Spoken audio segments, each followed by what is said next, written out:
Hello students, in last lecture we discuss terminology use in genetics. कुठल्या कुठल्या terminology जेनेटिक्समध्ये use केले जाते त्यामध्ये आपण बघितलं जीन, जिनोटाईप अँड फिनोटाईप, त्यानंतर होमोझायगस, हेट्रोझायगस, अलिल और अलिलोमार्फ, डॉमिनंट अँड रेसेसिव्ह, त्यानंतर मोनोहायब्रिड क्रॉस आणि लास्ट 8th आहे डायहायब्रिड क्रॉस बघितलं. Here we are going to discuss about Mendelian principles. तर मेंडेलियनचे काय प्रिन्सिपल्स होते जे त्यांनी मोनोहायब्रिड डायहायब्रिड क्रॉससाठी वापरले, तर आपण ते प्रिन्सिपल बघू. On the basis of the results of Mendel's experiment the following given principles have been recognise. तर त्याला जो कुठला रिझल्ट्स मिळाला त्याच्या एक्सपेरिमेंटमध्ये, तर त्याला 7 प्रिन्सिपल त्यांनी रिकग्नाइज केले. तर ते खालीलप्रमाणे आहे. The heredity and variation of characters are control by factors नाव called genes which occur in pairs. तर जे हेरिडिटरी आहे म्हणजे वंश परंपरानुसार जे आपल्यामध्ये कॅरेक्टर्स येतात आणि व्हेरिएशन येते म्हणजे काही चेंजेस येतात, ते कंट्रोल करत असते जीन. कंट्रोल करायला एक फॅक्टर असते आणि त्या फॅक्टरलाच जीन्स म्हटलं जाते विच ऑकर्स इन पेअर्स, आणि ते फॅक्टर्स असतात पेअर्समध्ये.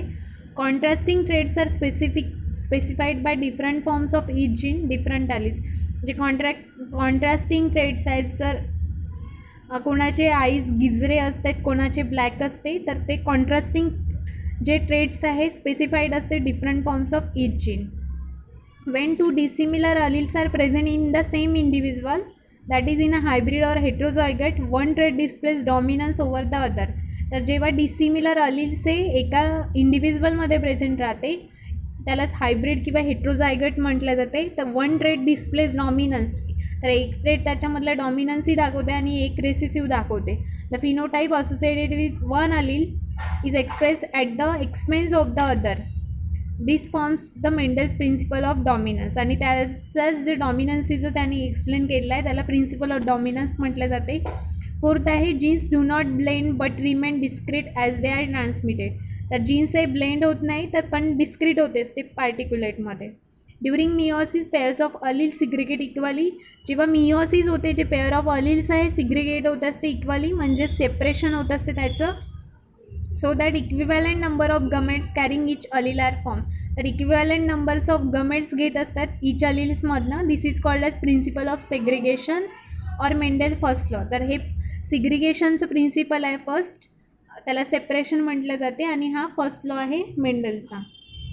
6th आहे the segregation of each pair of alleles is independent from that of any other pair.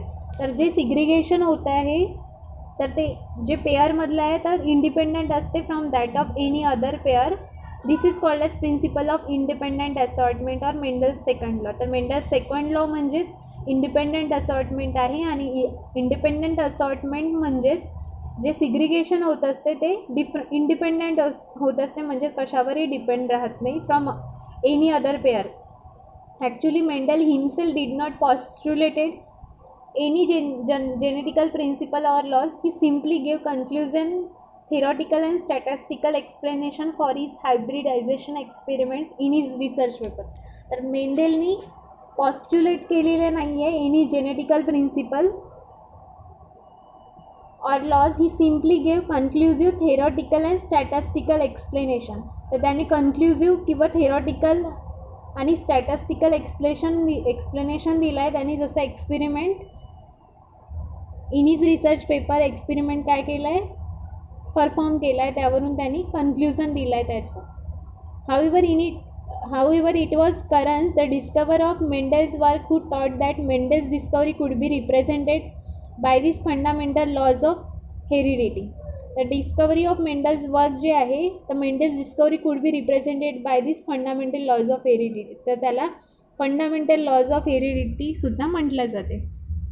तर नेक्स्ट आहे dominant recessive relationship. From the original research papers of Mendel it was obvious that Mendel was well acquainted with the scientific literature related to hybridization of his time. तर जे original research paper बघितले मेंडेलचे तर त्याच्यावरून it was obvious सांगितलं आहे की Mendel was well acquainted with the scientific literature related to hybridization. म्हणजे त्याचं जे सायंटिफिक लिटरेचर होतं, लिटरेचर म्हणजे जे लिहिलं आहे त्यांनी रिलेटेड टू हायब्रिडायझेशन, ते काय लिटरेचर रिलेटेड टू हायब्रिडायझेशन ते काय होतं, ॲक्वेंटेड होतं. His approach was simple, logical, scientific, mathematical, analytical, probably because he has well aware about the failure of his predecessor. तर त्याचा जो ॲप्रोच होता तो सिम्पल, लॉजिकल होता, सायंटिफिक होता, म्हणजे कुठलेही रिझन त्यावर नव्हतं, म्हणजे सायंटिफिक ॲन्सर मिळत होतं.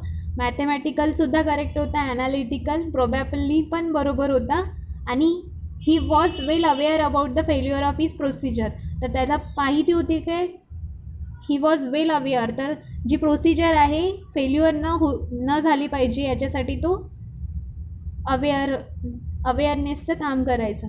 The pre Mendelian hybrid made observation on plants and animals as a whole and they studied all the variations in the hybrids at a time. तर जे प्री मेंडेलियन हायब्रिड्स जे होतं त्यांनी ऑब्झर्व केलं प्लांट्सवर as वेल as ॲनिमल्सवर, आणि they studied all the variation in the hybrids at a time. तर ते जे व्हेरिएशन होत्या प्लांट्समध्ये किंवा ॲनिमल्समध्ये तर ते ॲट अ टाईम चेक करायचे. Mendel however concentrated is attention on a particular character of the hybrid. तर मेंडेल कॉन्सन्ट्रेटेड करायचं is attention on a particular character of the hybrid. तर हायब्रिडचं जे चेंजेस झालेलं पर्टिक्युलर कॅरेक्टर आहे त्या का चेंज झालं आहे, ते चेंज व्हायला रिझन काय आहे, या पूर्ण रिझनकडे तो कॉन्सन्ट्रेट करायचा. Mendel was very careful about the selection of the plant for his hybridization experiment. तर मेंडलनी बरोबर काळजीपूर्वक जे सिलेक्शन केलं आहे प्लांट्सचं, in his own words, experimental plants and the hybrids of such plant must during the flowering period he protected from the influence of all foreign pollen grains or be easily capable of such protection. तर ते experimental plants use केलं आहे. Hybrid of such plants must during the flowering period. तर त्यांनी flowering पिरियडमध्ये ते plants use केलं. Be protected from the influence of all foreign pollen grains or be easily capable of such protection. Moreover, he suggested that the hybrids of experimental plants and their offspring should suffer no marked disturbance in their fertility in the successive generation. तर त्यांनी हे पण suggested केलं आहे की hybrids of experimental plants, जेव्हा आपण experimental प्लांट्ससाठी plants घेत असतो and their offspring should suffer no mark disturbance in the fertility, तर त्याची फर्टिलिटीसाठी कुठलेही डिस्टर्बन्स व्हायला नको. He found the plants of family leguminosae. जे लेग्युमिनियासी वटाणाचे जे प्लांट्स आहे ते फॅमिली लेग्युमिनियासीमध्ये येत असते, such as peas and beans. Most suitable material for his experiment. तर त्याला त्याच्या एक्सपेरिमेंटसाठी पीज आणि बीन्सचे सुटेबल वाटलं त्याला, because they plants were easy to culture. तर ते का बरं त्यांनी घेतले, तर ते इझी टू कल्चर असतात, म्हणजे जे ग्रोथ करायसाठी इझी असतात. Open grounds or in pots, तर ओपन ग्राउंड्समध्ये होते किंवा पॉट्समध्ये होते. Had short growth period and life cycle. तर त्याची जे लाईफ सायकल असते आणि ग्रोथ पिरियड जो असतो तो कमी असतो. Had self pollinating flowers of peculiar structure. जे फ्लावर असतात वटाण्याच्या प्लांट्सचे ते स्वतः पॉलिनेशन करत असतात. Had contrasting heritable characters. तर त्याचे कॉन्ट्रास्टिंग हेरिटेबल कॅरेक्टर असतात. नेक्स्ट आहे might produce fertile hybrids on artificial cross pollination. तर मेंडेल फाउंड इडिबल पी, जे आपण खातो पायसम सटायवन, जसं वटाणा म्हटलं जाते, तर त्याला ते झाड मिळालं best material for his hybridization experiment, आणि तेच त्याच्या एक्सपेरिमेंटसाठी बेस्ट प्लांट राहिलं. Because its various available varieties. तर त्याच्यामध्ये वेगवेगळ्या व्हेरायटीज अवेलेबल आहे, about 34. Besides possessing previously mention peculiarities show clear cut differences in the length. तर त्याच्या पिक्युलॅरिटीज होत्या length and colour of the stem. तर जे कुठले 34 स्पेसिसमधले जे लेंथ आणि कलर आहे स्टेमचे ते वेगवेगळे होते. In the size and from of the leaves, जे साईज आणि लिव्ज आहे ते वेगवेगळे दिसले त्याला. In the position, size and colour of the flowers. Flower जर पोझिशन घेतली तर साईज आणि फ्लावरचा जो कलर आहे तो पण डिफरंट दिसला. In the length of the flower stock, in the colour and size of the pots, and in the size, colour and form of the seed. हे सीडचे कलर साईज आहे त्याला डिफरंट दिसली. Mendel use a total of following 7 pairs of character. तर त्याला 7 pairs of characters दिसले. The shape of the seed round and फुल. जे shape of seed आहे P प्लांट्सचा त्याचा राऊंड अँड फुल दिसला. इरेग्युलरली शेप अँड रिंकलसुद्धा दिसला. The colour of the cotyledons, जे कॉटिलेडॉन्स आहे त्याचा कलर येलो किंवा ग्रीन दिसला. The colour of the seed coat, जे सीड कोटचे कलर आहे ग्रे टू बफी किंवा white. The shape of the ripe pod simple inflated. जे राईप पॉड आहे त्याचं सिम्पली इन्फ्लॅटेड. किंवा कन्स्ट्रिक्टेड बिटवीन द सीड्स. आणि the colour of unripe pods तर लाईट टू डार्क ग्रीन दिसला त्याला किंवा येलो दिसला. The position of the flowers on the stem, जे पोझिशन आहे फ्लावर्सची स्टेमवर तर ते ॲक्झाईल आहे किंवा टर्मिनल आहे. लेंथ ऑफ द स्टेम, तर जे स्टेम आहे स्पायसम सटायवमचं ते एकदा टॉल ऑर लॉंग किंवा शॉर्ट ऑर डॉर्क दिसलं त्याला. To understand the observation and result of Mendel's hybridization experiment one has to become familiar about few genetic terms. तर आपल्याला जर ऑब्झर्वेशन आणि रिझल्टचे मेंडेल हायब्रिडायझेशन एक्सपेरिमेंटचे समजून घ्यायचे असेल तर आपल्याला फॅमिलियर व्हावे लागेल अबाउट फ्यू जेनेटिक्स टर्म्स. तर कुठल्या जेनेटिक टर्म्स आहे ते आपण बघू. The plants with unlike characteristics in which the artificial cross is made are called parental generation. जर प्लांट्सचं कॅरेक्टरिस्टिक्स आर्टिफिशियल क्रॉस जर केलं तर त्याला पॅरेंटल जनरेशन म्हटलं जाते. And the progeny obtain from a such cross is called hybrid. तर प्लांट्सचं क्रॉस केल्यानंतर जे प्रोजनी ऑप्टेन होत असते त्या प्रोजनीला हायब्रिड म्हटलं जाते. म्हणजेच progeny means nothing but the product. In general language, hybrid can be defined as an individual differing at least one set of a character. According to the number of pair contrasting character in the parental generation, the resultant hybrids are called monohybrids. तर parental जनरेशनमध्ये जे character येत असतात त्याला मोनोहायब्रिड्स म्हटलं जाते. Have one pair of different character की आणि जास्त असेल तर पॉलीहायब्रिड. have more than two pairs of different characters. The process through which the hybrids are produced is called hybridization. तर ज्या प्रोसेसनी हायब्रिड्स फॉर्म केल्या जाते त्याला हायब्रिडायझेशन म्हटलं जाते. And such hybridization cross may be a monohybrid cross. जे हायब्रिडायझेशनसाठी process केल्या जाते त्याच्यामध्ये मोनोहायब्रिड क्रॉस येते, dihybrid cross, polyhybrid cross depending upon the kind of hybrid. ते डिपेंड करते की कुठल्या टाईप्सचं ते हायब्रिड आहे.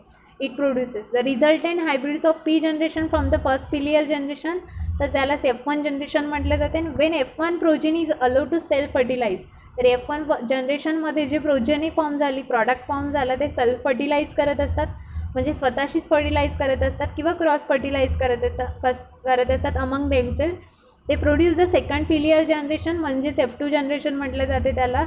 Subsequent generation which may be produce by self fertilization are called F3, F3, F4, F5, etc. In next lecture we will discuss Mendel's experimental observation आणि result. तर त्यांनी experimental ऑब्झर्वेशनमध्ये काय एक्सपेरिमेंट केला आणि त्याला रिझल्ट काय मिळाले ते.